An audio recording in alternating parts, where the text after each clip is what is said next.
Hello, Stockholm. Great to be back. Third time lucky. Agile People Conference. So, let's talk about doing strategy, the thing, and of course what it is in the modern way, in this new landscape of lean and agile and Kynevin and things. This VUCA world that we heard in the previous talk. And of course a few experiments that we've tried, and see if we can find some patterns and we can have some insights and some learnings from these experiments. And this is speed talk, so let's proceed with speed. So the story I will sort of try to convey is from strategy as chess. You know, you have a grand chess master, you have set rules, fixed pieces, and the chessboard, and, you know, quite slow game where someone is making all the moves, and the pawns and the pieces on the chessboard, they're just sort of executing what the big brain has come up with. So let's move away from that, and let's look at strategy as football. You know, very fluid, fast game with, you know, people who collaborate, they play together, and they win together, and they lose together, and they have their own individual moves based on an overall mission or purpose for their team. So that's a metaphor that I would like us to explore the coming few minutes.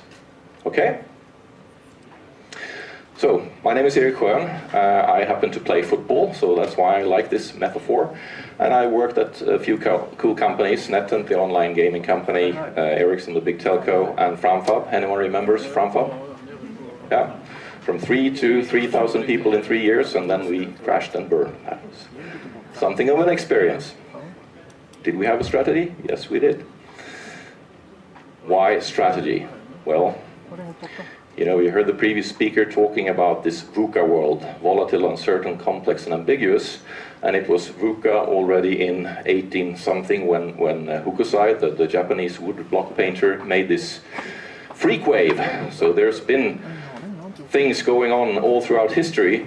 But what is happening now with the digital thing that we are all aware of is that things go by 3 orders of magnitude higher speed. It's a factor 1,000 with bits traveling much faster than atoms. So that's the big difference, I would say. So then, of course, we need a strategy. We need to have an idea of where we're going and the direction and what choices we make to sustainably thrive in this world where the rate of change is never slower than today. What is strategy? I'm not going to ask you, I'm going to answer because this is speed talk. So, this is a brilliant lady called Melissa Perry, and I really like this definition because this is totally in line with what we have learned, you know, lean and agile and Kynevin and all these things. So strategy, it's a system, you know, achievable goals, visions, working together, align a team around desirable outcomes, both for customers and the business.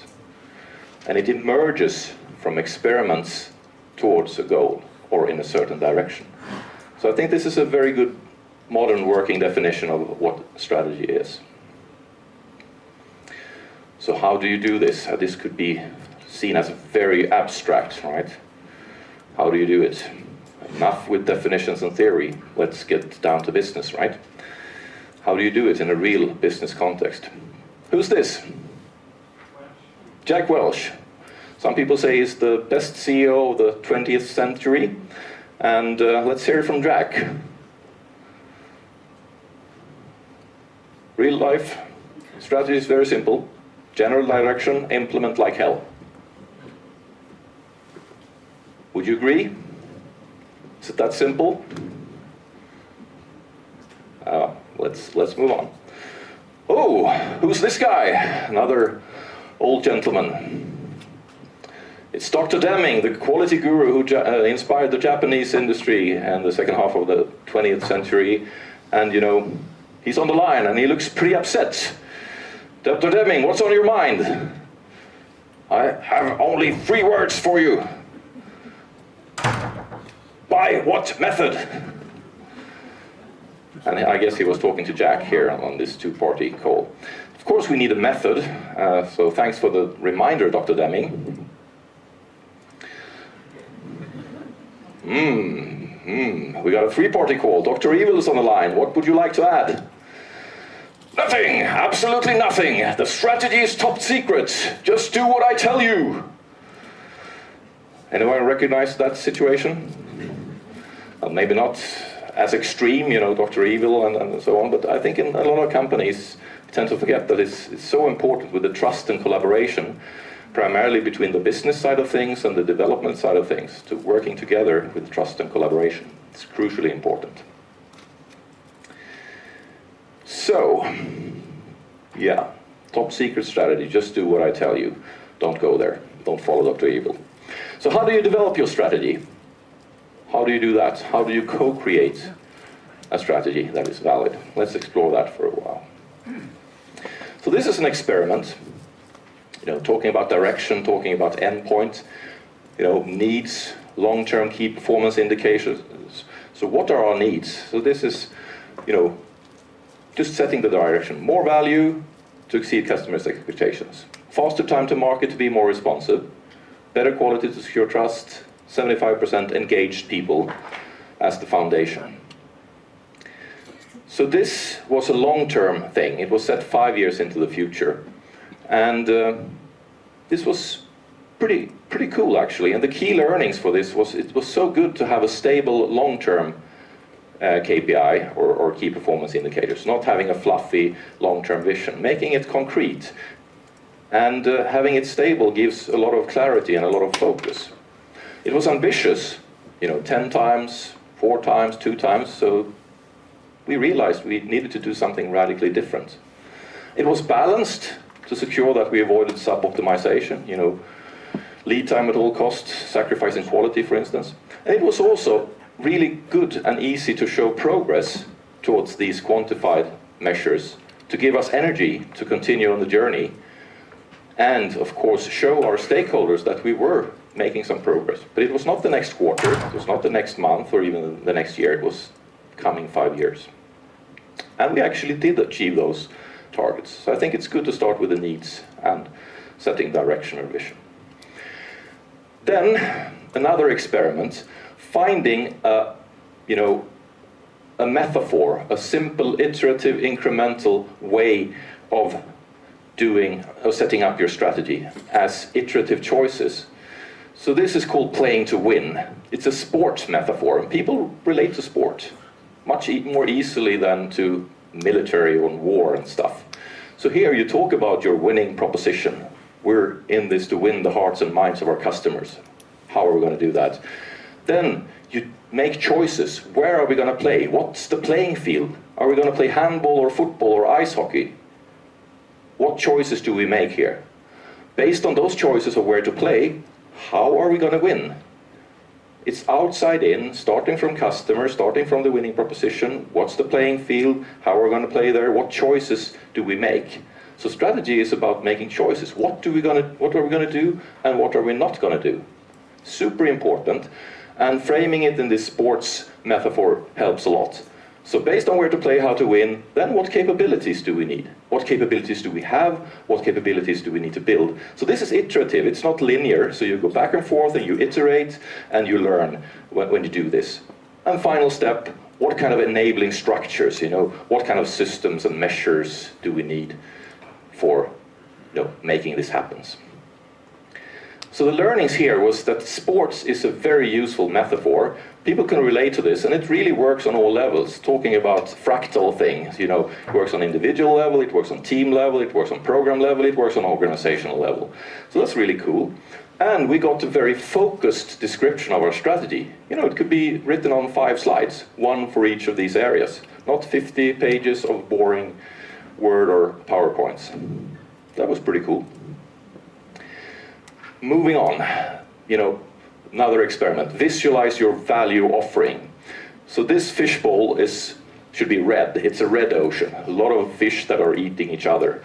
And then, we want to fly to the next blue ocean. So this is sort of blue ocean strategy where you want to find a brilliant spot where you sort of differentiate and you make yourself unique. And how do you do that? Well, You do storytelling, of course, like this, having nice visualizations, but you can also have this simple graph, where on the vertical axis, you have your offering level. Is it high, like 5, or low, 1, say? And on the horizontal axis, you pick a number of competing factors that are important for your industry or for your market, and then you just plot. You know, in blue you plot yourself, and in red you plot one or several of your competitors. And the key thing here is, of course, that it triggers a conversation, because all those hidden assumptions that people may have on what makes us unique and what is good for competition, you put them out on a whiteboard. You shouldn't really do this on a PowerPoint, but you should be a number of people gathering around the whiteboard and do this together as a collaborative, co-creative exercise. So many insights on what you will do and what decisions and actions to take based on this common understanding when you plot this. And of course, it's hard to find those competing factors. That's hard.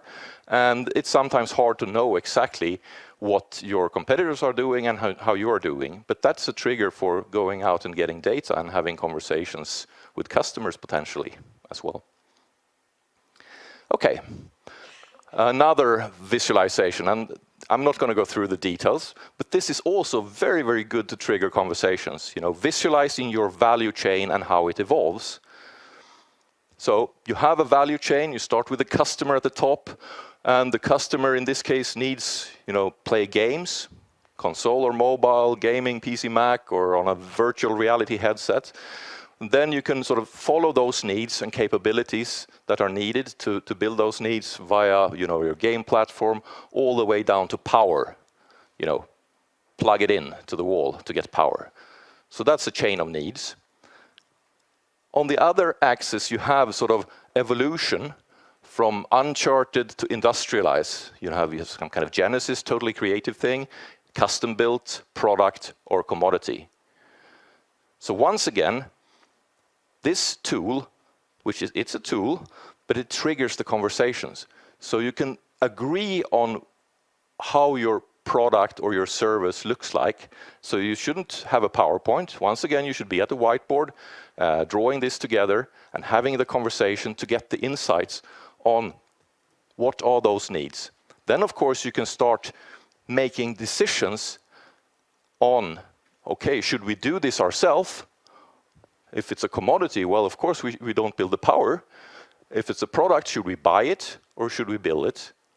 Or should we outsource the development to someone else? So this is an extremely cool visualization that will help you to make those hard choices, make those decisions, and come up with your strategy by drawing it together. Starting from the customer, taking it all the way down to power, and then you know, get those consent decisions in a much quicker way, because you're co-creating this picture.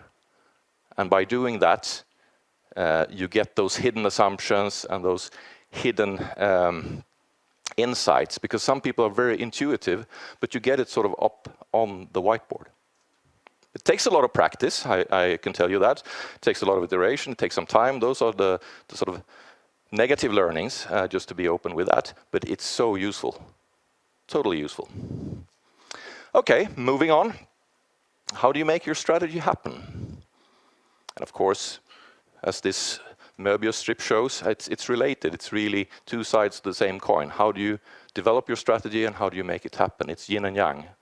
It's not, you know, you do one thing separately from the other. But I think this is really, really important, this alignment and autonomy. You may think that they are separate concepts. Either you have total alignment or you have total autonomy. But it's not. It's not binary. It's not either or. You can have both. So if you plot alignment on the intent, the what and why, on the vertical axis, and you plot autonomy on the horizontal axis, that's the actions, the decisions, the how. So by co-creating alignment or coherence on the what and why you're going to do, on the principles, then you can create a lot of freedom on the actions, the decisions, and how to do things, the methods or the tools. So strong alignment gives you the possibility to have maximum autonomy. And then that helps everyone in the organization to take the right action and to take the right decisions. So you enable a lot of freedom. And we all know freedom and autonomy through Dan Pink's work is super important, but you also need some kind of alignment. You want to direct the energy in a certain direction. That's also very, very important. And that should be coherent and it should be co-created. So this was an insight in our way of making strategy happening. So long lead time from insights to action. So we had those strategy updates in Q1, then we did some balanced scorecard in Q3, and then you updated the balanced scorecard in Q4, and then 3 quarters later you started reporting on those targets, and well, were they still valid? Because the rate of change will never be slower than today. But this is where we started, and it was terrible. So the rapidly changing world meant that our targets were quickly outdated. So instead, we did regular strategy retrospectives. And that's, quarterly, you sit down together and involve the whole organization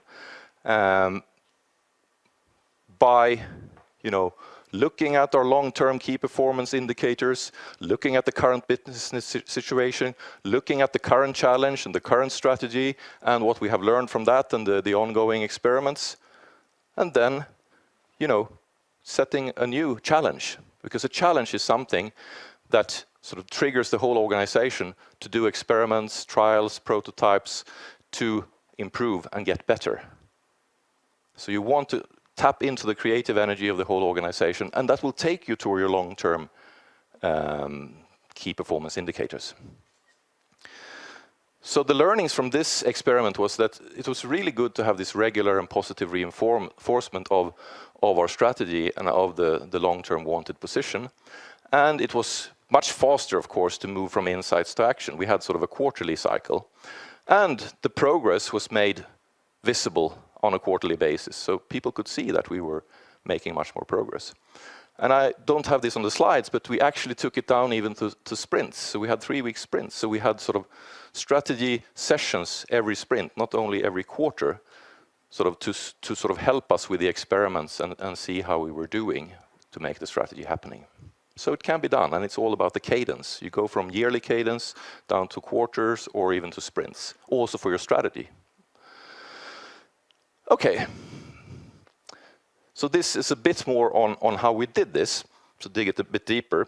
So we had a challenge, which is sort of one thing, and in this case it was every sprint delivered to a live network, a live mobile telecom network. And we had our business leadership team and our development leadership team agreeing on this as a first step. Then we engaged the whole organization in half-day exercises, half-day team exercise. Okay, what are we going to do to contribute to making this happen? We also said that you have 30%, everyone has 30% to do experiments, demos, prototypes, learning at their disposal to make this happen.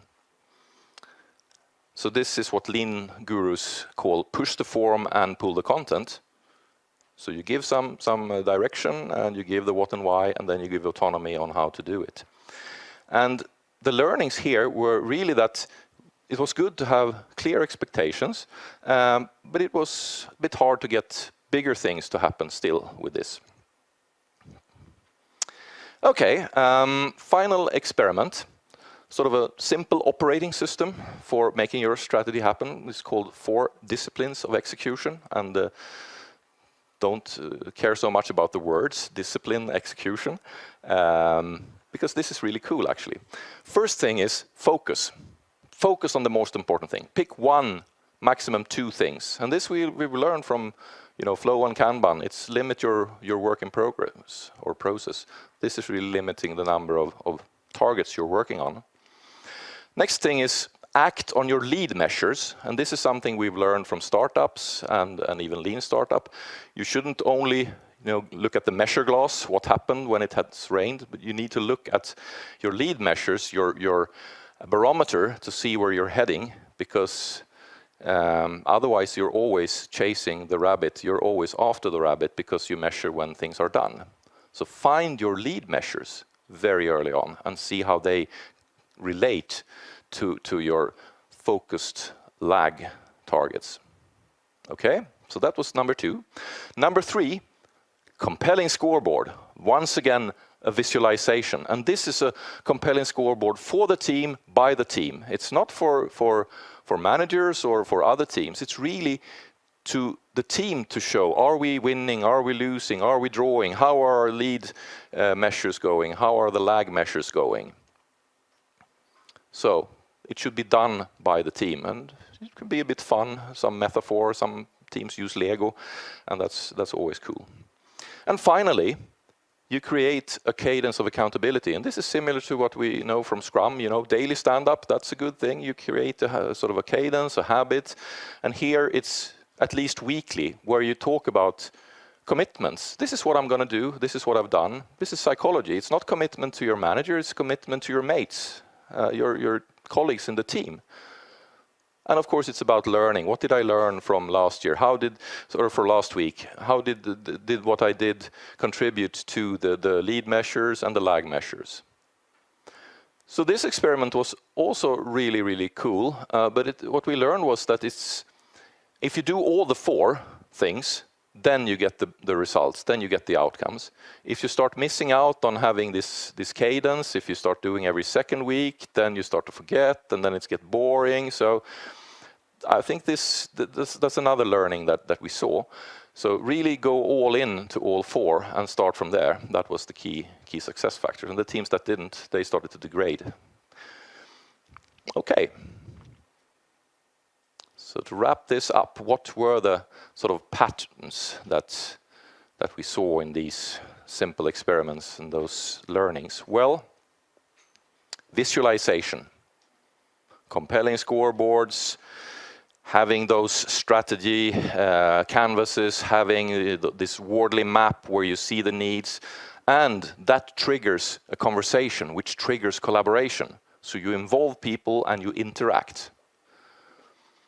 Also the alignment, or to get the coherence, how to co-create that and to get feedback loops quickly and get then the autonomy for people.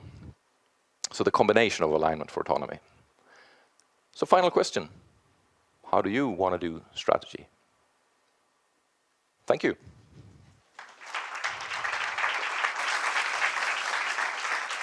Thank you, Erik.